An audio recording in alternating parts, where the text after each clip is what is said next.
The 1950s? A time of tension, a time of fear. The Cold War gripped the world. The United States and the Soviet Union locked in a silent battle for supremacy. Every scientific breakthrough, every technological advancement was a weapon in this silent war. Space, the final frontier, became the ultimate battleground. Then in 1957, Sputnik happened. The Soviet Union launched the first artificial satellite into Earth's orbit.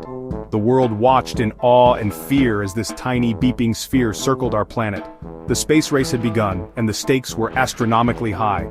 In this climate of anxiety and competition, a secret project was rumored to take shape in the heart of America. A project so audacious, so daring, it seemed ripped from the pages of science fiction. America was going to nuke the moon. But did this really happen? Were we so bold as to think we could detonate a nuclear bomb on the surface of the moon? Or is this a work of science fiction? Stick around until the end of the video to find out.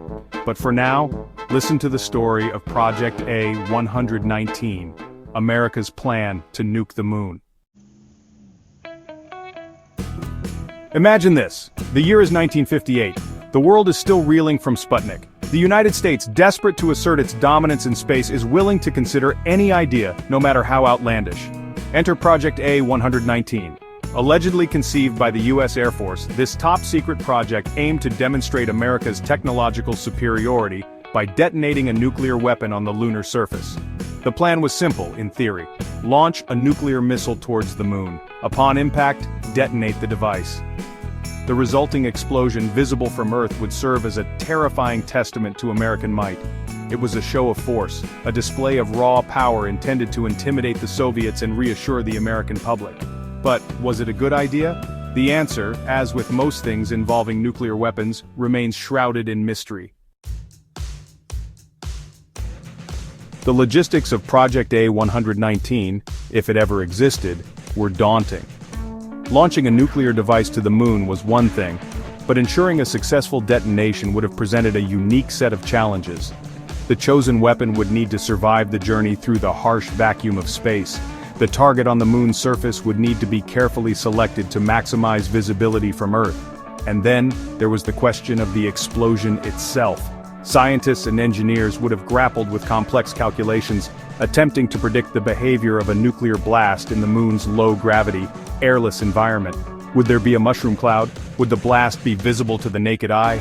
The uncertainties would have been immense, and the potential consequences, both intended and unintended, would have been enormous.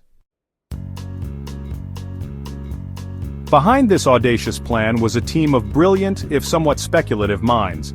Physicist Leonard Reifel was said to have led the project at the Armor Research Foundation, tasked with exploring the potential scientific and military implications of a lunar detonation. A young Carl Sagan, still years away from captivating audiences with his Cosmos series, was reportedly brought on board to model the behavior of the dust cloud that would result from the explosion. The team worked tirelessly, crunching numbers, running simulations, and debating the feasibility and ethics of their mission. They were walking a tightrope between scientific curiosity and political pressure, aware that their work, if it ever came to fruition, could have far-reaching consequences. As the project was rumored to progress, doubts began to creep in.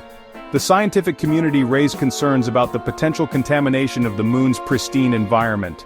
A nuclear explosion, they argued, could jeopardize future lunar exploration and scientific research. Others questioned the ethics of militarizing the moon, transforming a celestial wonder into a potential battleground. Within the military, opinions were also reportedly divided. Some saw Project A119 as a necessary show of force, a way to maintain the upper hand in the space race. Others viewed it as a reckless gamble, a provocation that could escalate the Cold War with unpredictable consequences. The debate, if it ever truly existed, highlighted the complex interplay of science, politics, and ethics in an era defined by nuclear anxiety. So, was Project A119 real, or just a work of fiction? This was real. American scientists and military leaders did seriously consider, at least for a brief period, nuking the moon. In the end, Project A119 was shelved in 1959. The reasons for its cancellation remain shrouded in secrecy, but it's likely that a combination of factors contributed to its demise. Growing concerns about the project's scientific and ethical implications, coupled with the development of more sophisticated and less provocative means of demonstrating spacefaring capabilities, likely played a role. Today, as we stand on the cusp of a new era of space exploration, with ambitions of colonizing Mars and mining asteroids, the lessons of Project A119 resonate more strongly than ever. The project, which was a real program, stands as a cautionary tale, urging us to proceed with caution and consider the long-term consequences of our actions. As we venture further into the cosmos, driven by curiosity, ambition, and the pursuit of knowledge, we must remember the mistakes of the past. The moon, once a target in a Cold War game of chess, now stands as a silent sentinel, a reminder of the choices we face and the future we choose to create among the stars. Like this video? Subscribe to Truth or Fiction for more stories that will keep you guessing whether they really happened or not.